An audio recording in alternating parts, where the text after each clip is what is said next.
नमस्कार साथियों, बेस्ट ज्ञान चैनल पर मैं बीरम सिंह आप सभी का स्वागत करता हूं। रोजगार और निर्माण के लेटेस्ट अंक के माध्यम से सप्ताह भर की बड़ी खबरें, करंट अफेयर्स, सरकारी नौकरी और योजनाओं की जानकारी इस वीडियो में हम देखेंगे। दी गई जानकारी आपको उपयोगी लगे, काम की लगे तो प्लीज़ वीडियो को लाइक ज़रूर कर दीजिएगा। चलिए शुरू करते हैं। मुख्यमंत्री ने 15 अगस्त को स्वतंत्रता दिवस संदेश दिया। उसमें 20 से बड़ी घोषणाएं इन्होंने की हैं। आइए देख लेते हैं। श्रम सिद्धि अभियान में 61 लाख श्रमिकों को रोजगार देने की बात इन्होंने कही। गेहूं उपार्जन में मध्य प्रदेश देश में नंबर 1 राज्य बन गया है, इसकी बात की। प्रदेश के विश्वविद्यालयों में स्थापित होंगे इंक्यूबेशन सेंटर। इससे क्या होगा, प्रदेश के युवा न केवल रोजगार पाने वाले बनेंगे बल्कि दूसरों को रोजगार देने वाले भी बनेंगे। इसके लिए उनको प्रशिक्षित किया जाएगा, मोटिवेट किया जाएगा।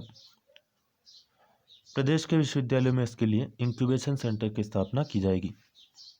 नए उद्योगों की स्थापना के लिए सिंगल विंडो क्लियरेंस सिस्टम लाया जाएगा ताकि एक ही जगह पर सारी की सारी मंजूरी उद्योगों को मिल सके और ऑनलाइन सारी मंजूरियों की व्यवस्था करने के प्रयास किए जाएंगे। जो स्वतंत्रता दिवस के अवसर पर मुख्यमंत्री ने संदेश दिया, इसकी प्रमुख घोषणाओं की हम बात करें तो सबसे पहले इन्होंने भारत माता को नमन किया, शहीदों को याद किया, आज़ादी के वीर सिपाहियों को शत शत नमन किया, क्योंकि इन्हीं की देन है कि हम खुली हवा में आज सांस ले पा रहे हैं। कोरोना महामारी के संबंध में बात की। उन्होंने कहा कि सदी की सबसे बड़ी चुनौती के रूप में विश्व के सामने यह समस्या आई है। कुशल नेतृत्व में प्रधानमंत्री जी के हम इससे लड़ रहे हैं। जब 23 मार्च 2020 को मध्य प्रदेश में नई सरकार का गठन हुआ तो कोविड-19 की चुनौती मुंह बाए खड़ी थी। सरकार से एक ही अपेक्षा थी, ऐसी युक्ति करे कि कोरोना से प्रदेश को मुक्ति मिले।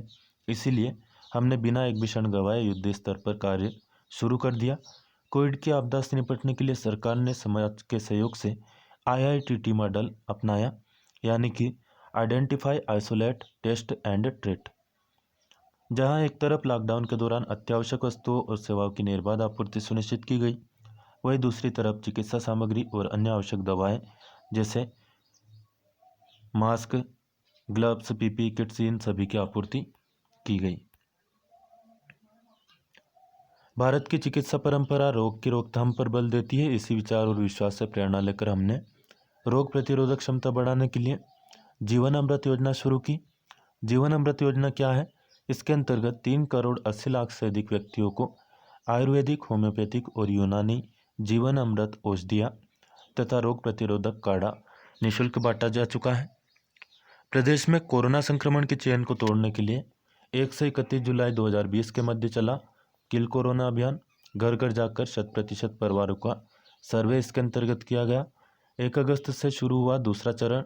इसमें सोशल डिस्टेंसिंग और मास्क लगाने की अनिवार्यता के संबंध में जन जागरूकता फैलाई गई। वहीं किल कोरोना अभियान संक्रमण की चेन को तोड़ने में सहायक सिद्ध हुआ है। अब चल रहा है सहयोग से सुरक्षा अभियान। इसका मूल मंत्र है प्रमोट, यानी कि सुरक्षा के उपायों को बढ़ावा देना, परपेचुएट यानी कि परिवर्तित व्यवहार को स्थायी बनाना, प्रोपोगेट यानी कि गलत और भ्रामक जानकारियों का खंडन करना, पार्टिसिपेट यानी कि कोविड की रोकथाम में जनसहयोग प्राप्त करना और प्रोटेक्ट यानी कि कोरोना संक्रमित को किसी भी भेदभाव से बचाना।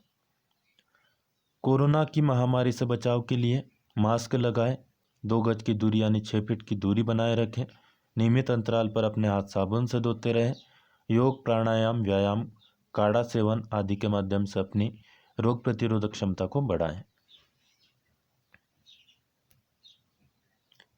गैस पीड़ितों की स्क्रीनिंग के लिए विशेष फीवर क्लिनिक संचालित करने की बात इन्होंने कही। सरकार ने कहा कि जान है तो जहान है, इसके साथ ही जान और जहान दोनों की ही चिंता करनी है। उन्होंने कहा कि हमारी सोच भी है कि हम सब भारत माँ के लाल, भेदभाव का कहाँ सवाल। हमारी भावना थी अतिथि देवो भव। इस दौरान लगभग 15 लाख श्रमिक परिवार प्रदेश में लौटे और लगभग 5 लाख श्रमिक प्रदेश से गुजरकर अपने राज्यों में गए। इनके लिए व्यवस्था की गई कि कोई भी भूखा न सोए और पैदल न चले। 61 लाख श्रमिक जो है दूसरे राज्यों से जो आए उनको रोजगार दिया गया। 14 लाख से ज़्यादा जॉब कार्ड बनाए गए। 2400 करोड़ रुपए से अधिक की राशि मजदूरी के रूप में श्रमिकों के खाते में ट्रांसफर की गई। मनरेगा के अंतर्गत सरकार द्वारा अपने पहले से जो लेबर बजट था 20 करोड़ 50 लाख मानव दिवस में 66% वृद्धि की और 34 करोड़ से अधिक मानव दिवस अर्जित करने का लक्ष्य रखा गया है। विगत 4 महीने में 12 करोड़ मानव दिवस से अधिक की उपलब्धि अर्जित की जा चुकी है।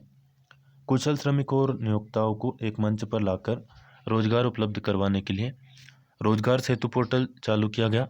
पोर्टल के माध्यम से अब तक लगभग 39,000 प्रवासी श्रमिकों को उनके कौशल के अनुरूप रोजगार दिया गया है। प्रदेश के चयनित 24 जिलों में भारत सरकार के गरीब कल्याण रोजगार अभियान का क्रियान्वयन किया जा रहा है।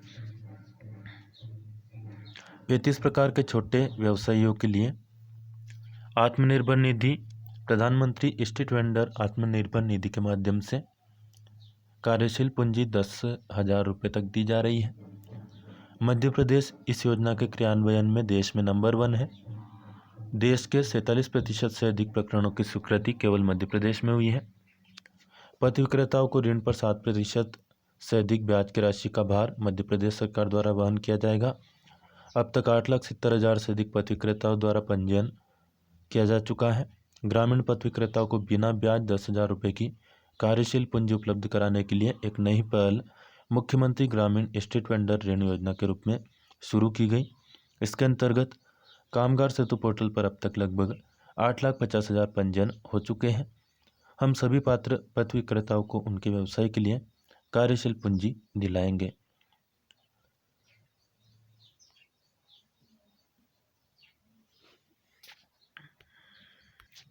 मुख्यमंत्री ने सिंगल सिटीजन डाटाबेस के बारे में बात करते हुए कहा कि अलग अलग जानकारी देने या पृथक पृथक पोर्टल पर पंजीयन कराने की आवश्यकता अब अलग अलग योजनाओं के लिए नहीं होगी।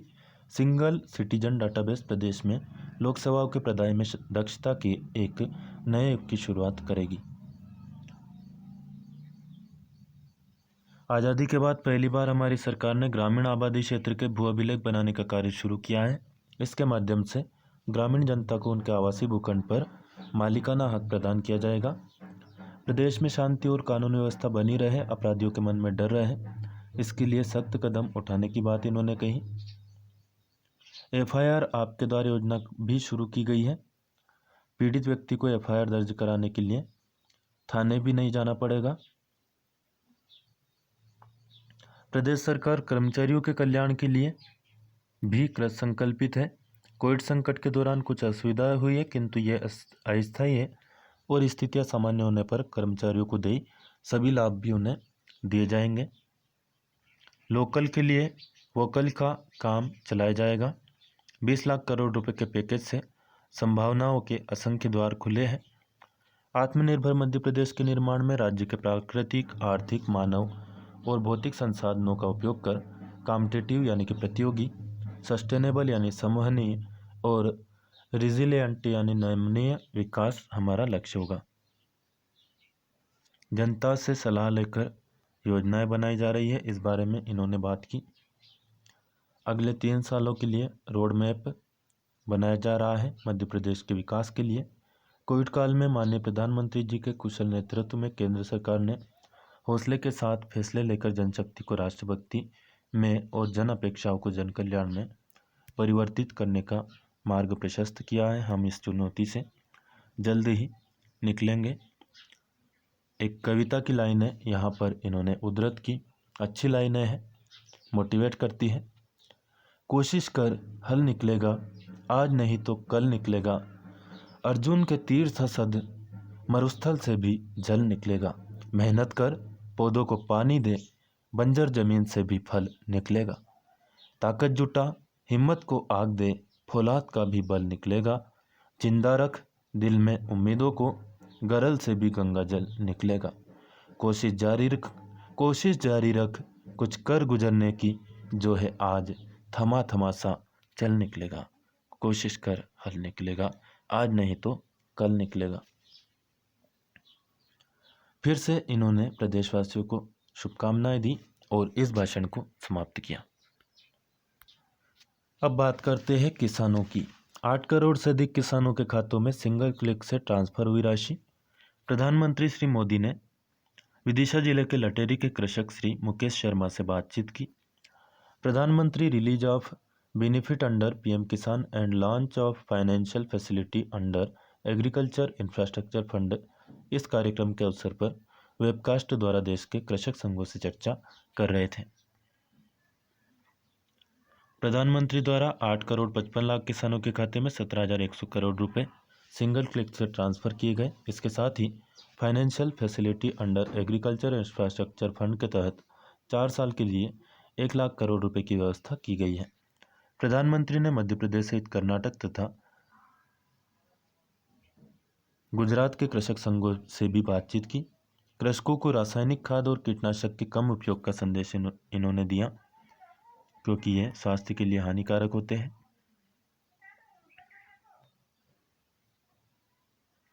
प्रधानमंत्री द्वारा भविष्य की योजनाओं के संबंध में पूछने पर श्री शर्मा ने कहा कि 5,000 मीट्रिक टन क्षमता के गोदाम निर्माण, ग्रेडिंग और ई मंडी की सुविधा विकसित करने की योजना मध्य प्रदेश में है। किसानों के लिए महत्वपूर्ण कदम उठाते हुए मुख्यमंत्री श्री शिवराज सिंह चौहान ने कहा कि देश की ग्रामीण अर्थव्यवस्था को मजबूती देने के लिए प्रधानमंत्री श्री नरेंद्र मोदी के नेतृत्व में केंद्र सरकार आवश्यक कदम उठा रही है। लॉकडाउन में किसानों को लाभान्वित करने, आत्मनिर्भर बनाने तथा किसान बंधुओं की आय दोगुनी करने की दिशा में अनेक कल्याणकारी निर्णय लिए गए हैं। कृषि और किसान कल्याण मंत्री श्री नरेंद्र सिंह तोमर और प्रदेश के किसान कल्याण तथा कृषि विकास मंत्री श्री कमल पटेल ने भी वेबकास्ट में हिस्सा लिया। कमल पटेल ने कहा, एग्री इंफ्रास्ट्रक्चर फंड के अंतर्गत सहकारी समितियों को वित्त पोषण सुविधा प्रदान करने के लिए आभार प्रधानमंत्री का व्यक्त किया। उन्होंने कहा कि इससे समितियां बहुउद्देशीय गतिविधियां संचालित कर सकेगी। पर्यटन विकास निगम के सभी होटल और रेस्टोरेंट अब शुरू हो गए हैं। माध्यमिक शिक्षा मंडल का पोर्टल और ऐप लोकार्पित किया। स्कूल शिक्षा राज्य मंत्री श्री इंदर सिंह परमार ने। पोर्टल है maashim.nic.in और माशिम मोबाइल ऐप। इससे क्या होगा? इससे विद्यार्थी अब बोर्ड से जुड़े हुए हर कार्य को अपने मोबाइल से ही आसानी से कर सकेंगे। इससे समय और पैसे की बचत होगी, कार्य भी आसान होगा। शिक्षा नीति के उद्देश्यों को प्राप्त करने में भी मदद मिलेगी। अब शिक्षक और अधिक स्किलफुल होकर बच्चों को आसानी से पढ़ा सकेंगे। बच्चे भी इलेक्ट्रॉनिक माध्यमों से या मोबाइल से पढ़ सकेंगे। इस ऐप और पोर्टल में सभी छात्रों, शिक्षकों और विद्यालयों के पंजीकृत होने से एक क्लिक पर सभी जानकारी रियल टाइम में प्राप्त की जा सकेगी। पंजीकृत विद्यालयों को ऑनलाइन शिक्षण सामग्री उपलब्ध होने पर निर्बाध पढ़ाई हो सकेगी। उन्होंने कहा कि व्यावसायिक शिक्षा पर भी ध्यान दिए जाने की आवश्यकता है ताकि विद्यार्थी रोजगार उन्मुखी शिक्षा प्राप्त कर सकें। राधेश्याम जुलानिया, जो कि SCS है, नहीं, बोर्ड के अध्यक्ष हैं माध्यमिक शिक्षा मंडल के, इन्होंने विस्तार से जानकारी दी कि घर पर ही अब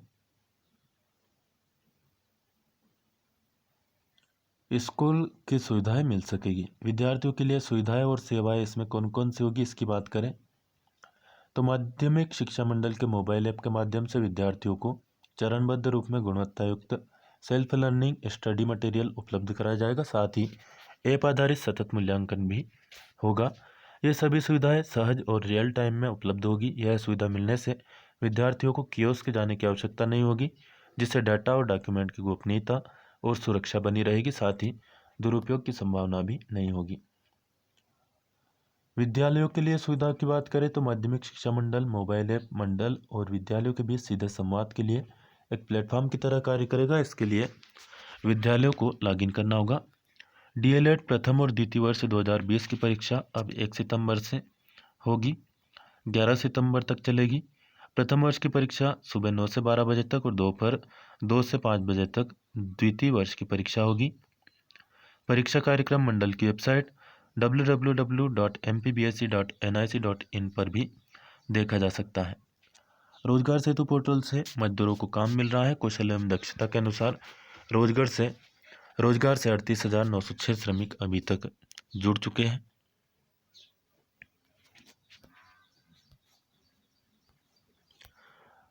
आम आदमी की जिंदगी सरल बनाना ही सुशासन है। मुख्यमंत्री ने यह बात कही आत्मनिर्भर मध्य प्रदेश पर जो सेमिनार आयोजित किया गया, उसमें ईज ऑफ लाइफ को बेहतर ढंग से लागू करेगा मध्य प्रदेश।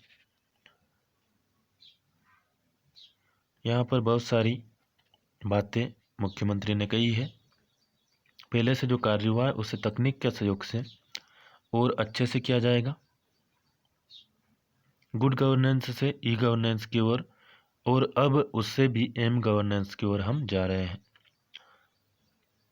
आम आदमी के लिए ईज ऑफ लाइफ सरकार का लक्ष्य है ताकि जीवन आसान बने। श्री चौहान ने कहा कि मध्य प्रदेश में प्राकृतिक संसाधन है, आदर्श भौगोलिक स्थिति है, अच्छा उत्पादन है, वनोपज है, कला है, संस्कृति है, पर्यटन है, हथकरघा है और सांस्कृतिक परंपरा विद्यमान है। महत्वपूर्ण सुझाव जो प्राप्त होंगे उन पर अमल करने के प्रयास किए जाएंगे।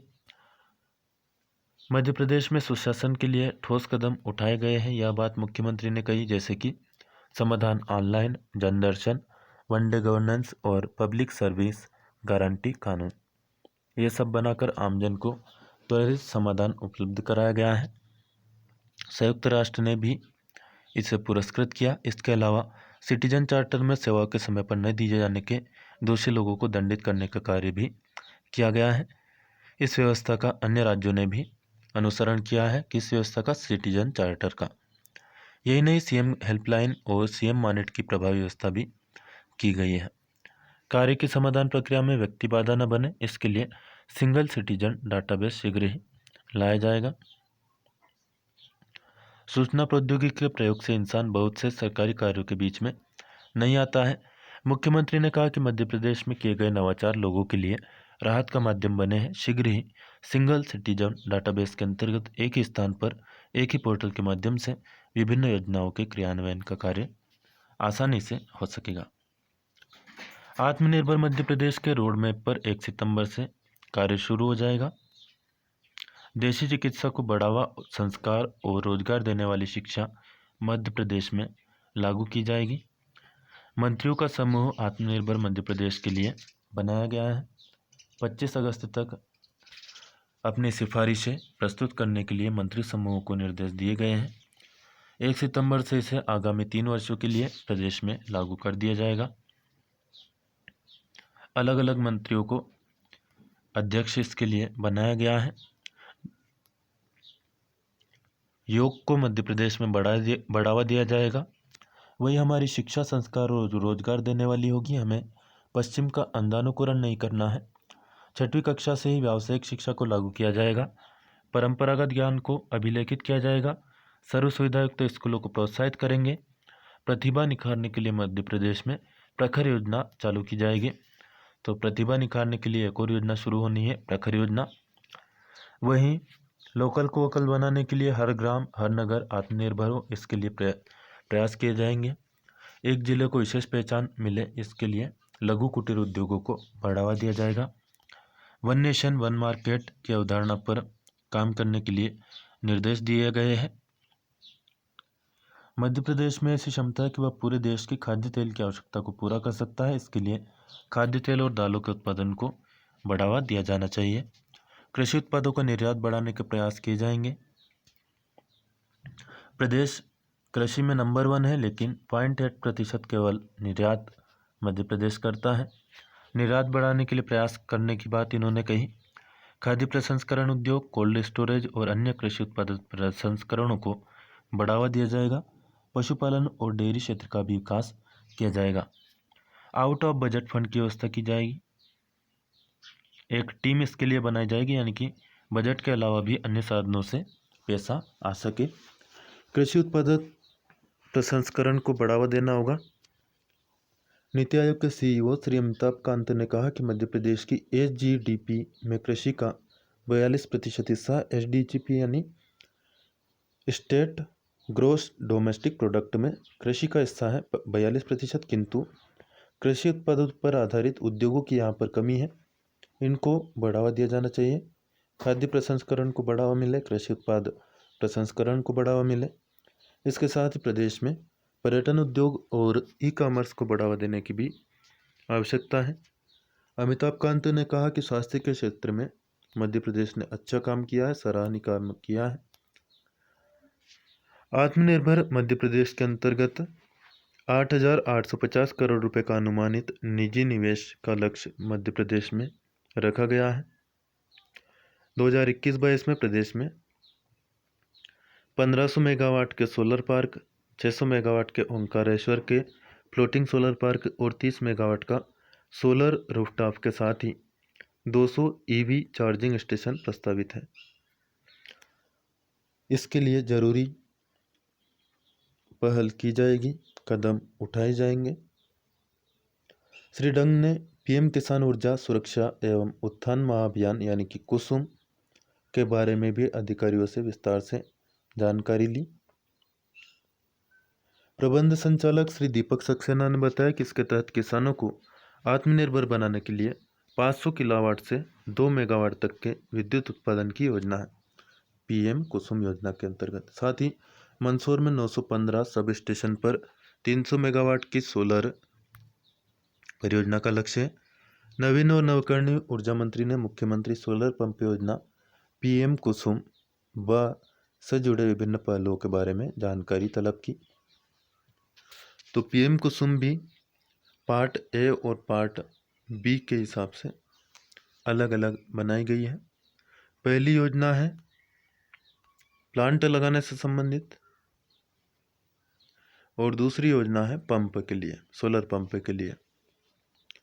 अधिकारियों ने उन्हें अवगत कराया कि लक्ष्य पूर्ति के लिए मध्य प्रदेश शासन का अंश लगभग इसमें 263 करोड़ रुपए आकलित है।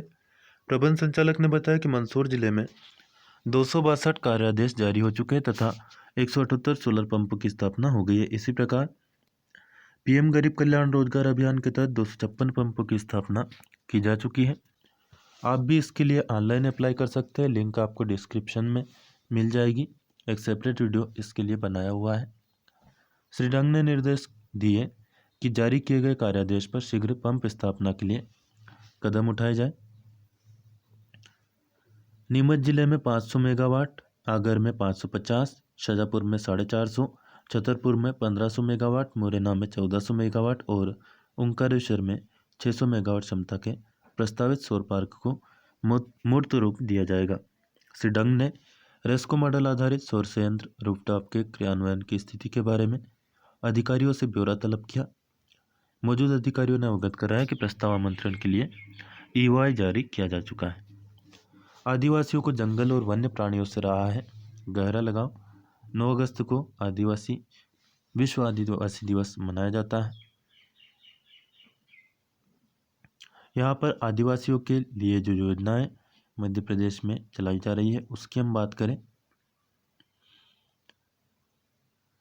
तो वन भूमि पर काबिज परिवारों को वनाधिकार हक प्रमाण पत्र प्रदान कर सभी को चिंता मुक्त करने का निर्णय सरकार ने लिया है।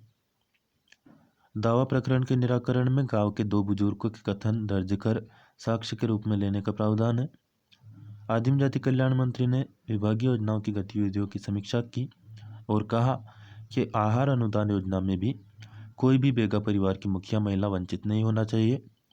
आदिम जाति कल्याण मंत्री श्रीमती मीना सिंह ने कक्षा 10वीं 12वीं की बोर्ड परीक्षा के परिणाम की भी समीक्षा की।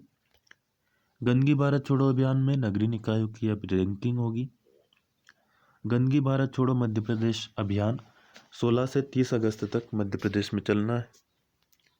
नगरीय विकास आवास मंत्री श्री भूपेंद्र सिंह भोपाल में विभागीय अधिकारियों के साथ बैठक कर रहे थे। इसमें उन्होंने निर्देश दिए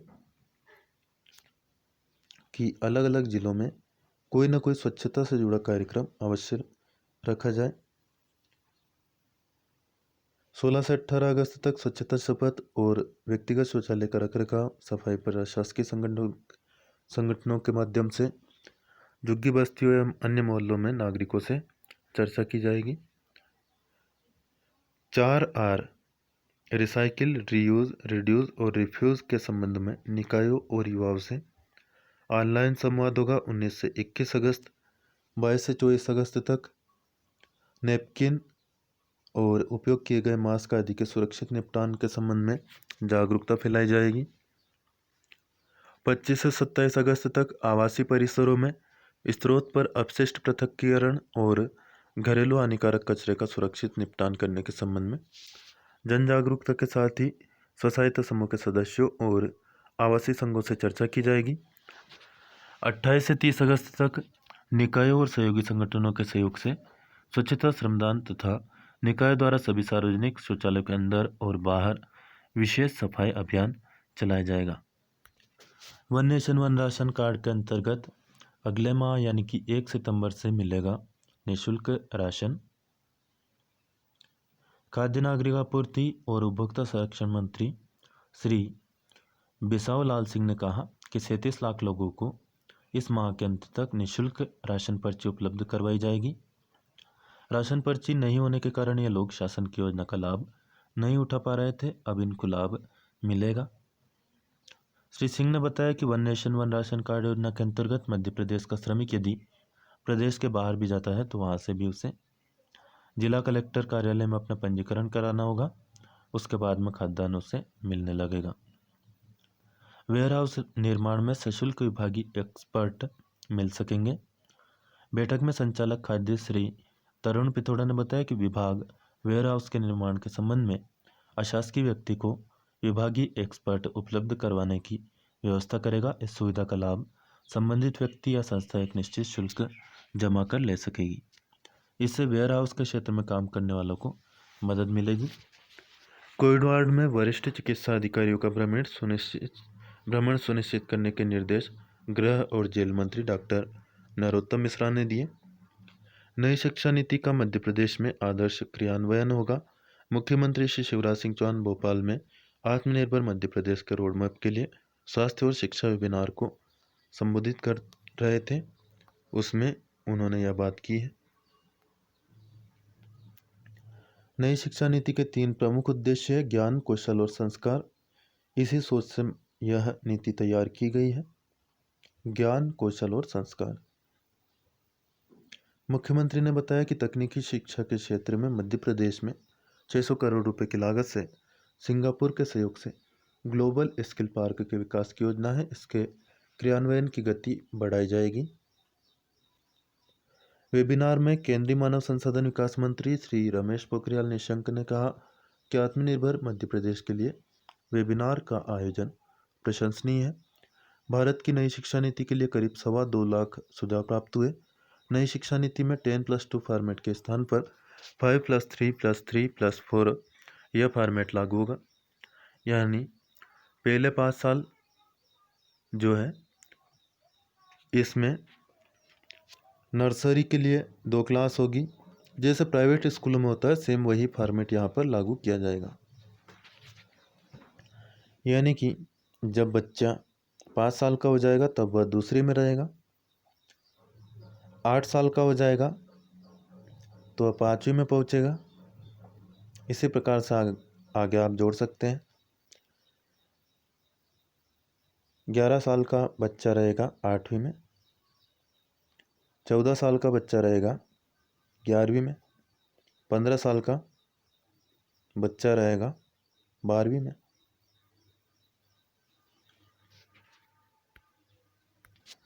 श्री निशंक ने बताया कि कक्षा 6वीं से विद्यार्थी व्यावसायिक शिक्षा से जुड़ जाएगा। सबसे महत्वपूर्ण बात यह है कि कोई बच्चा शिक्षा से छूटेगा नहीं। करीब 2.5 करोड़ विद्यार्थी के ड्रॉप आउट को समाप्त करने में मदद मिलेगी। उन्होंने कहा कि अब 1ली से 5वीं कक्षा तक मातृभाषा का उपयोग किया जाएगा। विश्व के अनेक देशों में मातृभाषा को इस तरह का महत्व दिया गया है। भारत में पहली बार 8वीं अनुसूची में शामिल भारतीय भाषाओं को शिक्षा से जोड़ा गया है। विद्यार्थी स्वयं का मूल्यांकन करेगा, उसे रिपोर्ट कार्ड नहीं बल्कि प्रोग्रेस कार्ड मिलेगा। वोकेशनल विषयों को सुनने का विकल्प दिया गया है। विज्ञान के विद्यार्थी भी संगीत और मनोविज्ञान पढ़ सकेंगे। पाठ्यक्रम पूरा न हो पाने पर भी प्रमाण पत्र, डिप्लोमा और डिग्री शिक्षा प्राप्त करने की अवधि के अनुसार प्रदान की जाएगी। 1 साल तक बच्चा, मान लीजिए 12वीं के बाद कॉलेज में प्रवेश लेता है। कॉलेज में प्रवेश लेने के बाद में 1 साल पढ़ा और पढ़ाई छोड़ दी तो उसे डिप्लोमा मिलेगा, नहीं सर्टिफिकेट मिलेगा। 2 साल के बाद पढ़ाई छोड़ दी तो उसे डिप्लोमा मिलेगा। इस प्रकार से बीच में पढ़ाई छोड़ने पर भी कुछ न कुछ जरूर मिलेगा। नव उद्यमियों का नेटवर्क और प्रशिक्षित वर्क फोर्स तैयार करना मध्य प्रदेश की प्राथमिकता है। सूक्ष्म लघु और मध्यम उद्यम मंत्री श्री ओम प्रकाश सकलेचा ने अपनी विभागीय प्राथमिकता बताते हुए यह बात कही।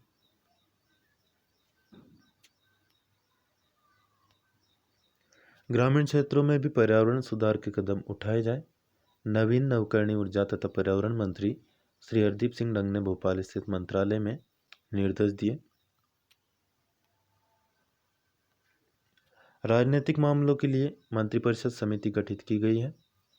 राज्य शासन के द्वारा किसको किस मंत्रालय का किस समिति का अध्यक्ष बनाया गया है, आप देख सकते हैं।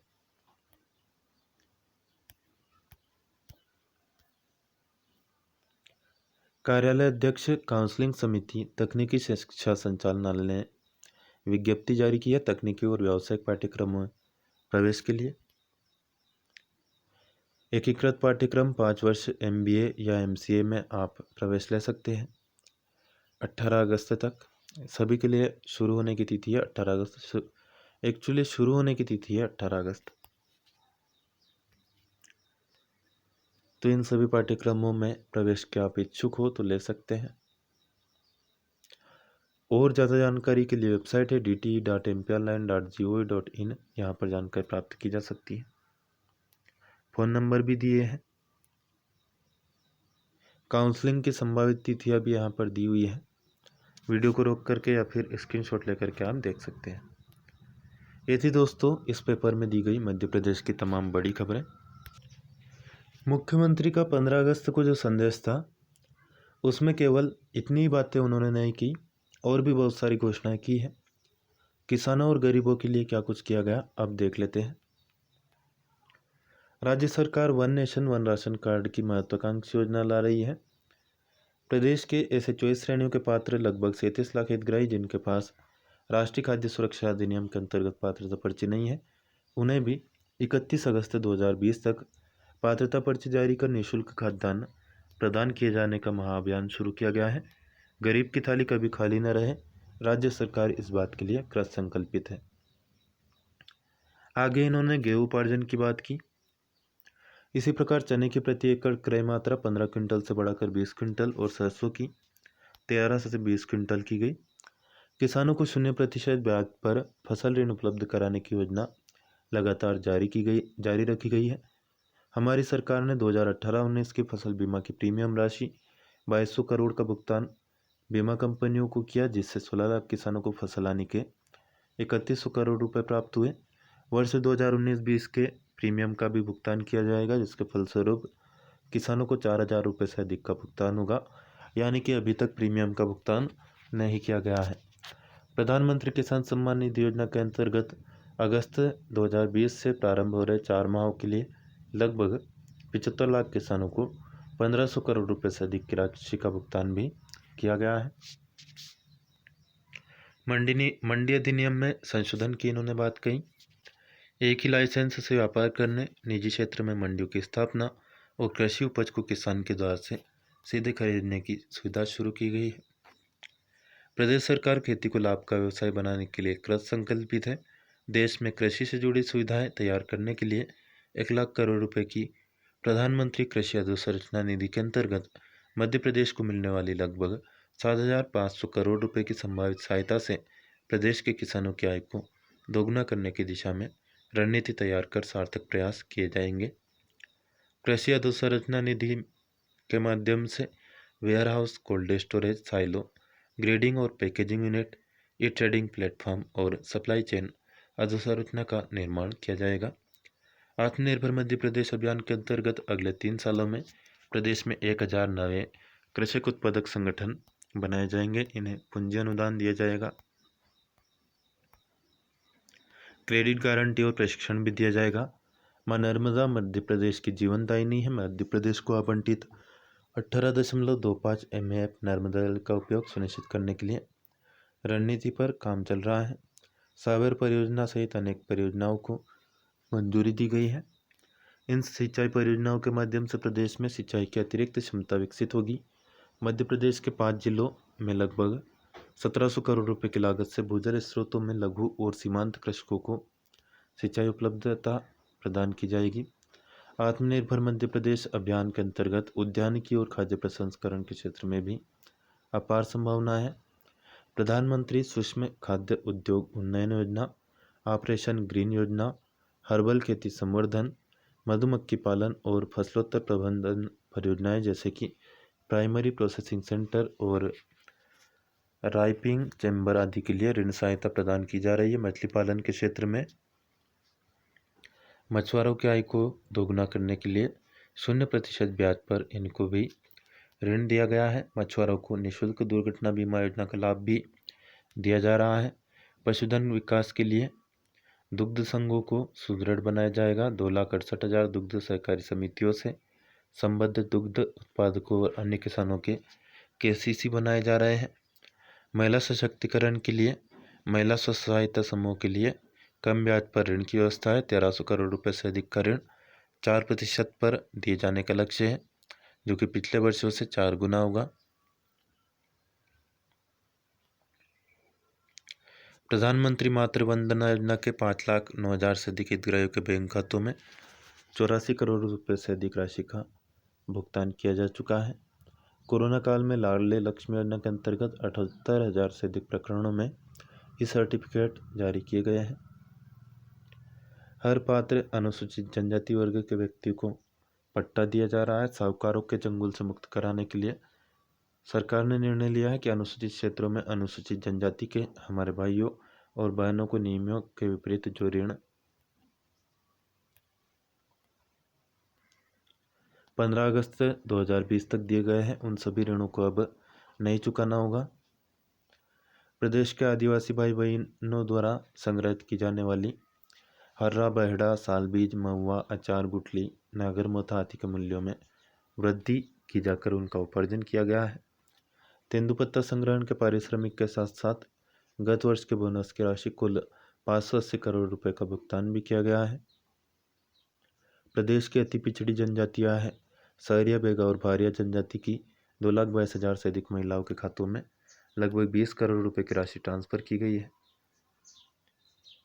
SC, ST, OBC का आरक्षण 14% से बढ़ाकर 27% किया गया है। कोर्ट में अपना पक्ष सरकार रख रही है। छात्र छात्राओं को छात्रवृत्ति दी गई है। सामान्य निर्धन वर्ग के विद्यार्थियों को पात्रता के अनुसार छात्रवृत्ति मिल रही है। सामाजिक सुरक्षा के लिए बहुत सारी पेंशन योजनाएं चलाई जा रही है। बिजली बिलों में राहत दी गई है। 100 रुपये तक बिल आने पर 50 रुपये, 100 रुपये से 400 तक बिल आने पर 100 रुपये और 400 से अधिक बिल आने पर पहले आधी राशि जमा करने का प्रावधान किया गया। उद्योगों को भी बिजली बिलों में इन प्रयासों के द्वारा लगभग 1,000 करोड़ रुपए की राहत राशि दी गई है। राष्ट्रीय जल जीवन मिशन के अंतर्गत प्रदेश के ग्रामीण क्षेत्रों के प्रत्येक घर में घरेलू नल कनेक्शन के माध्यम से शुद्ध पेयजल उपलब्ध कराने का लक्ष्य रखा गया है। आगामी 4 सालों में 1 करोड़ से अधिक नल कनेक्शन लगाने के लक्ष्य को वर्ष 2023 तक पूरा करने के लिए मिशन मोड पर कार्य शुरू किया गया है।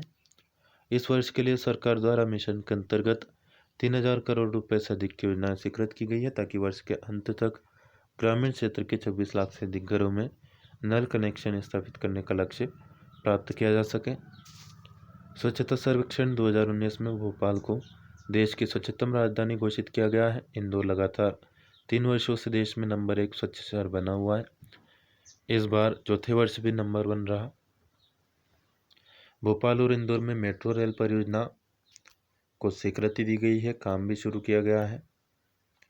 दीनदयाल रसोई योजना को विस्तारित कर राज्य के प्रत्येक जिला मुख्यालय और पवित्र नगरों में सस्ती दरों पर भोजन उपलब्ध कराया जाएगा। कोरोना संकट काल में विद्यार्थियों की शैक्षिक निरंतरता को बनाए रखने के लिए हमारा घर हमारा विद्यालय योजना शुरू की गई है। 12वीं के मेधावी विद्यार्थियों को लैपटॉप के लिए 25,000 रुपये देने की योजना फिर से शुरू की गई है। प्रसिद्ध पर्यटन स्थल मांडू में एस्ट्रो पार्क का निर्माण किया जा रहा है, जिसके माध्यम से सौरमंडल, तारामंडल आदि के विषय में ज्ञानवर्धक जानकारी सुरुचिपूर्ण तरीके से प्रदान की जाएगी। रोजगार भी मिलेगा। प्रदेश में उच्च शिक्षा की गुणवत्ता के लिए विश्व बैंक के सहयोग से 200 महाविद्यालयों में स्मार्ट क्लास तथा 50 भवन विहीन महाविद्यालयों में भवन निर्माण का कार्य लगभग 400 करोड़ रुपए की लागत से कराया जा रहा है।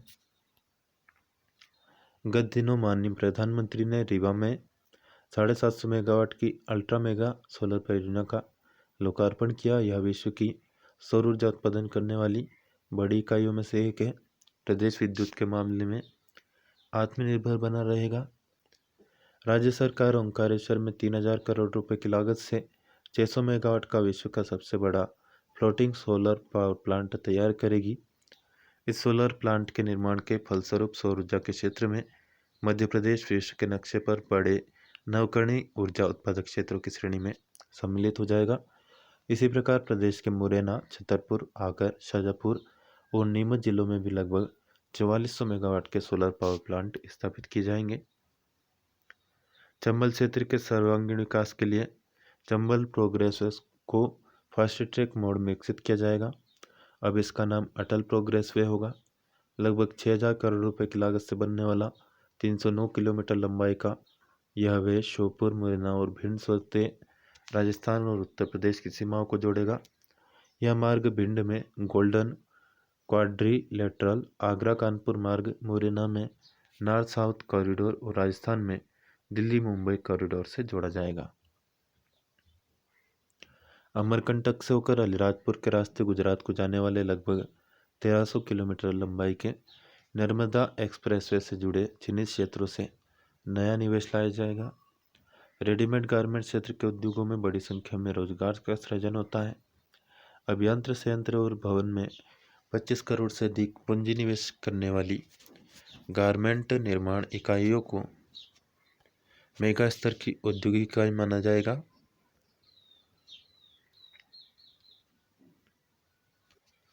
प्रदेश में नए उद्योगों की सरल स्थापना के लिए start your business in 30 days प्रारंभ किया जाएगा।